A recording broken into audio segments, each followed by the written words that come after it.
Meanwhile, in East Hollywood at the Griffith Park Observatory, Vanessa's sitting by the entrance thinking. Till Jeff came to where she is, and she saw him. Thank you for this. And as Jeff sat next to Vanessa, anytime. Look, I'm aware I should be happy, even though my family moved here from New York City and all. Why do I get the sense that you're not? You may be right.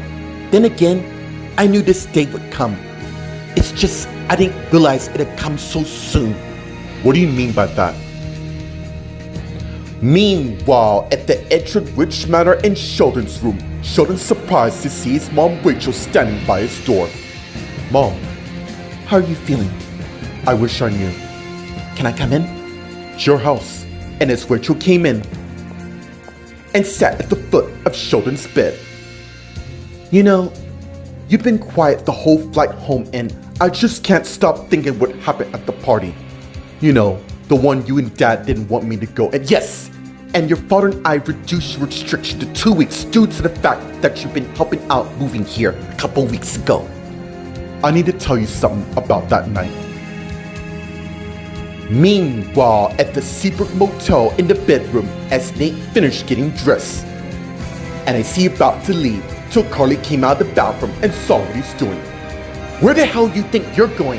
And as Nate turned and saw Carly, I just wanted to surprise you with a picnic in the park today. Then why don't we go together? And as Carly came to her Nate is, you and I. Because I know for a fact, no one we know will see us there. You don't have to worry about that. Nobody, including your family, knows who we are at the moment. You know, this feeling when I'm with you, well, it's so strong. And the best part of all, I like sick. Meanwhile, at the Grandview Diner, Melissa's waiting in her booth till Adam came back and sat across from her in the booth and she saw. So you off work? Yeah. What's the real reason to why you're asking me to marry you? Because I need to build a family of my own. I have lost so much since my parents died and I don't want to lose and you're not. Don't you think we should take it slow? Look, there's no time to explain. Please do this for me and I'll fill you in on the reason later. Okay. Thank you so much. Come on. And as Adam got up, where are we going? I want to take you somewhere. It's kind of a surprise. So let's get out of here. Okay. And as Melissa also got up and head out, but Adam stopped her just in time for them to kiss each other.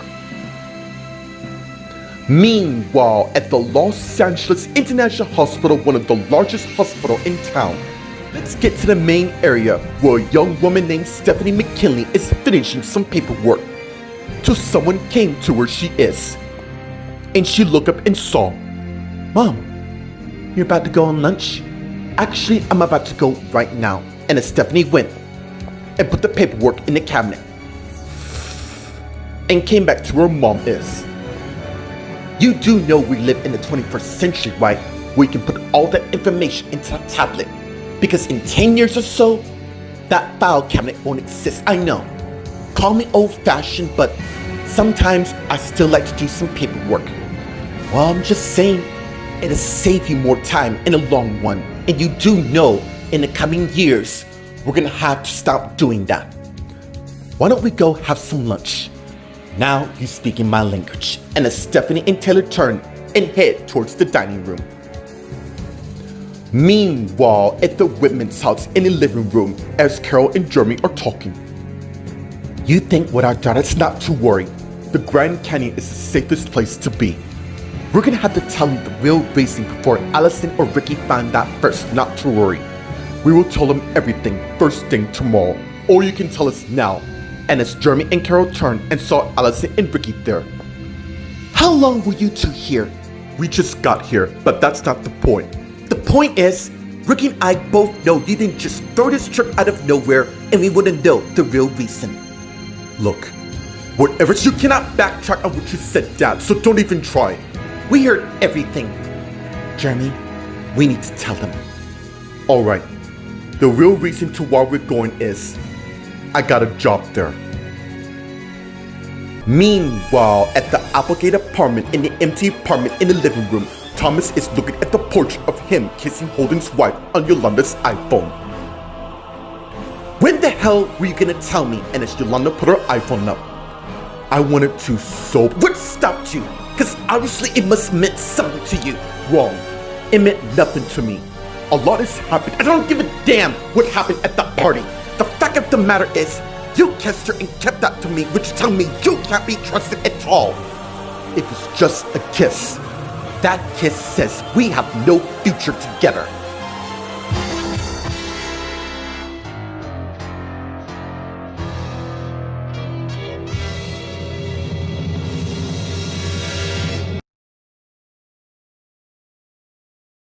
Meanwhile, in East Hollywood at the Griffin Park Observatory, Vanessa and Jeff are talking. Vanessa, meeting you was the best thing that's ever happened in my life. Really? I didn't realize, even though I only dated Max a couple days when I arrived, before you and I set foot on each other. Overall, my life, well, how should I say this? Honestly, it's been kind of boring and average till I saw you. Must have been fate in some strange, twisted way. My mom always told me that everything happens for a reason. Yeah, it does.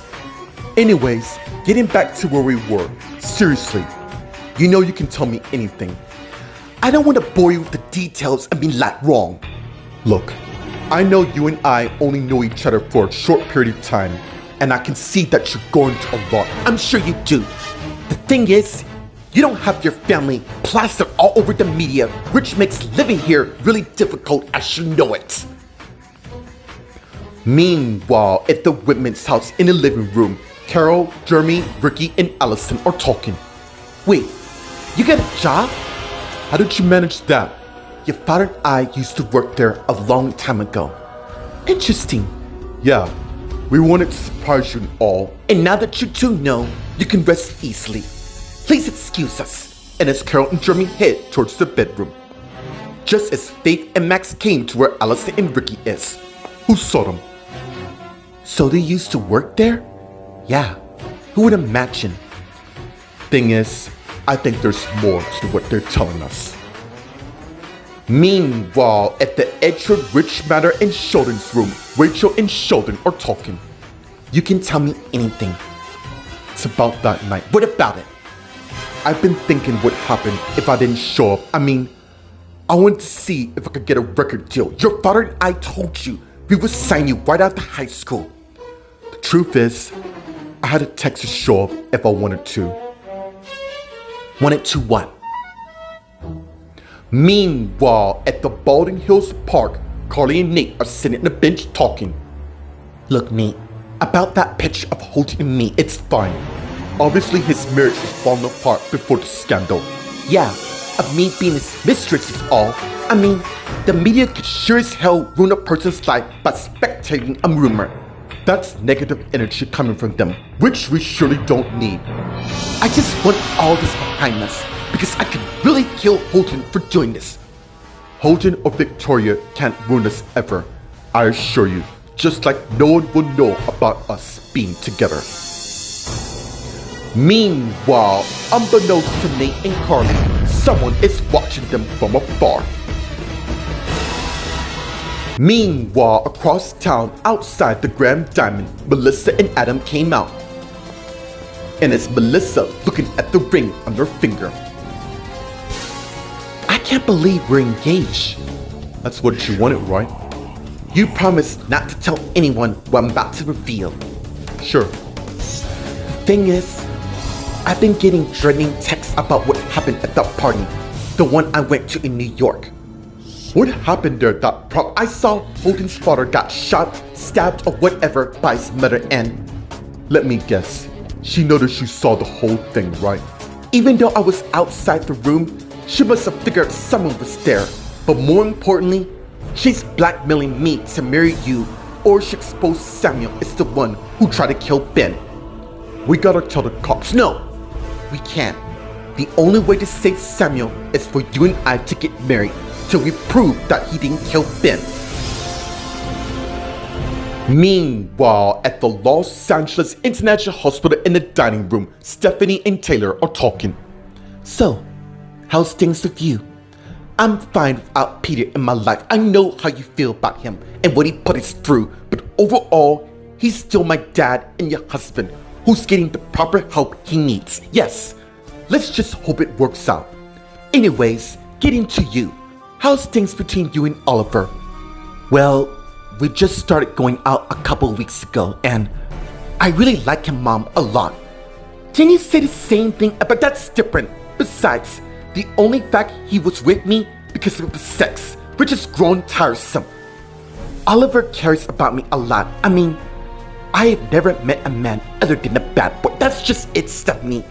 You and I have always been managed to be attracted to bad boys, and I'm afraid that's not gonna change anytime soon. Meanwhile, at the Applegate apartment, in the empty apartment in the living room, Yolanda is about to head out, so Thomas went and stopped her. Hey, you can't mean what you say. Yes, I do. You cheated on me with Holden's wife out of all the women on the planet. It just happened. The hell it did. You cannot let it happen unless you want it to. Look, I know how this looks. Do you really? Because the way I see it, the entire planet saw that kiss. I was trying to swear you didn't try hard enough. I'm sorry, alright? If that's what you want to hear, that kiss didn't mean anything to me. If that was true, you would have told me sooner. But the fact you didn't tell me tells exactly where we stand. You know what? I'm not gonna stand here and defend myself of something I did. And there it is, at last. Admitting that you want to be with her instead of me. So, given to what we've been through, you're saying you're not gonna forgive me for one kiss? Really? Why the hell should I? Basically, you're telling me out of this whole entire revelation that we're finished.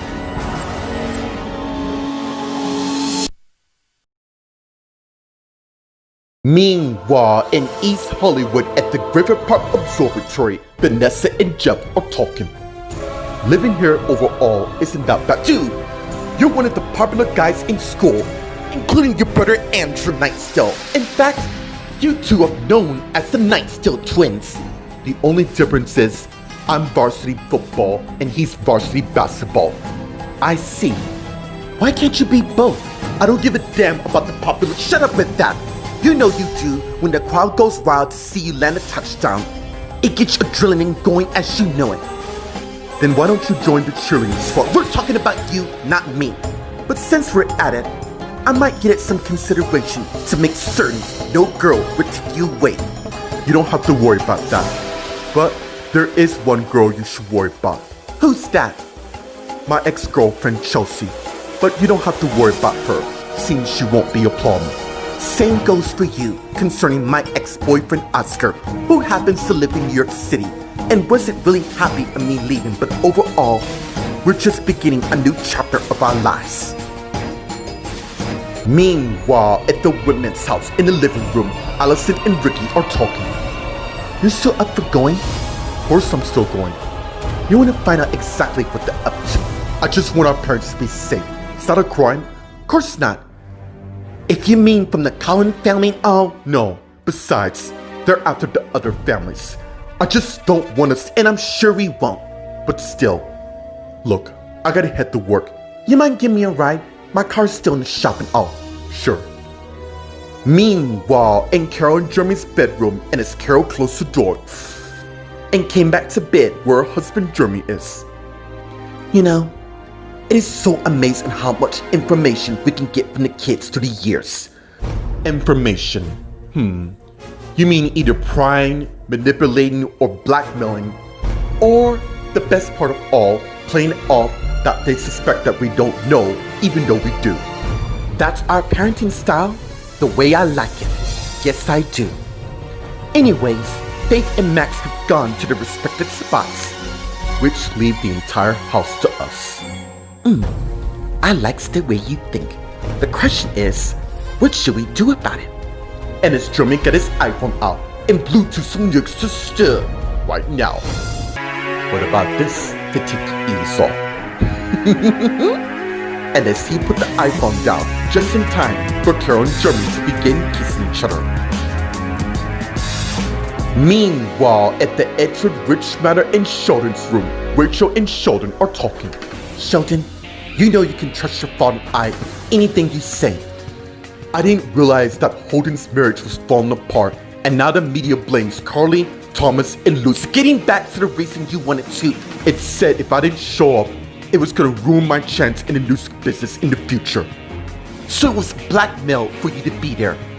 Yeah, so I showed up, and he wanted me to perform, but I wasn't ready. I want to know the name. Look, I should. What you did? I don't give a damn who you throw under the bus, but I'm not leaving this room till you give me a name. Unless you want those restrictions to increase to a month like it originally was. Slater Conkrin. He's the guy whom you fired a couple months ago. Said I had to be there. Please tell me you're messing with me now. I'm afraid now. You know what? That does sound like Slater. Stay here. Mom, where you going? Not to worry. I'm about to sort this matter once and for all. And that's where you got up and went. And left Sheldon's room. Meanwhile, at the Grandview Diner, Melissa and Adam came back in. And as they head to the back and in the hallways, just as Faith and Max came out of the office and saw them. Adam, I really want to thank you for getting me this job. You really came through, man. It's really no problem. Anyways, I'm about to start my shift, and as Faith walk away towards her station, leaving Max facing Adam and Melissa. So what's going on? Melissa and I are engaged. That's good news. Yeah, it is. He's been the best person I've ever found. Anyways, I'll fill you in later. Please excuse us. And as Melissa and Adam head towards the office and went in, and as Melissa closed the door, and as she turned and faced Adam, and he did the same thing. Look, I'm gonna help prove that Samuel didn't kill Ben. Thank you so much. And once this is done, we can file for divorce. And as Melissa and Adam's iPhone both beat at the same time, and as they got an insult text saying, spread the word of your engagement. And as Adam looked at Melissa. Who the hell is this? It's Holden's mother, Tracy. How did she get my number? She has ways of getting things I can't explain.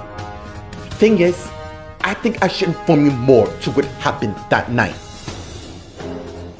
Meanwhile, at the Baldwin Hills Park, Carly and Nate are sitting on the bench talking. I don't know about Holden, but Victoria wasn't happy over the fact that Holden kissed Lucy and me. What was that about anyway? Didn't Sheldon tell you? He wanted to make a fool out of himself in front of the media. Only he dragged your family into it. Unfortunately, it seems that's not the only reason to why our parents moved here, but it's only a matter that's not gonna happen. Besides, Holden's gonna try to fix his marriage. I'm not talking about him. You know exactly what family I'm talking about.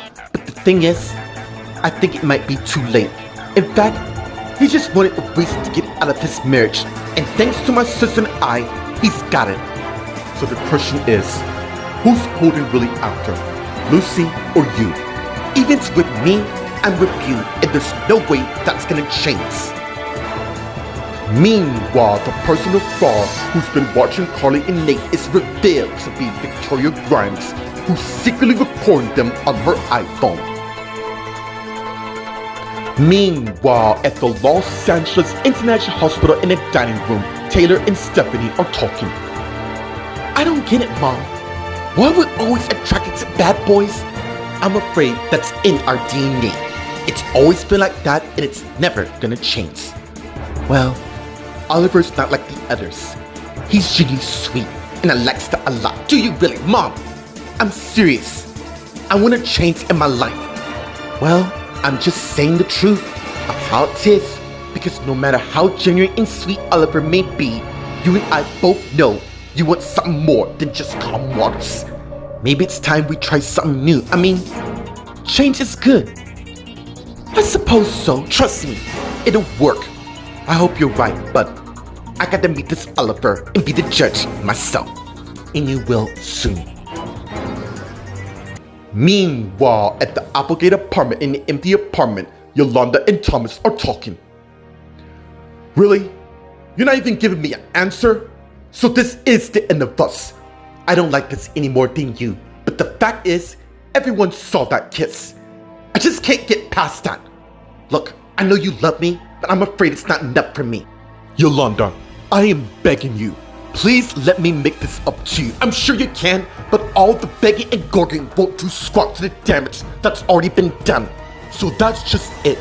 After everything you and I went through, the many challenges that came our way and we managed to beat, and you decide to throw in the towel just because the entire— don't you dare pin this on me. You destroyed our relationship by kissing her. You lost the trust in me, so don't you dare twist this around. We're done, and I need you to respect that and do one. Fine.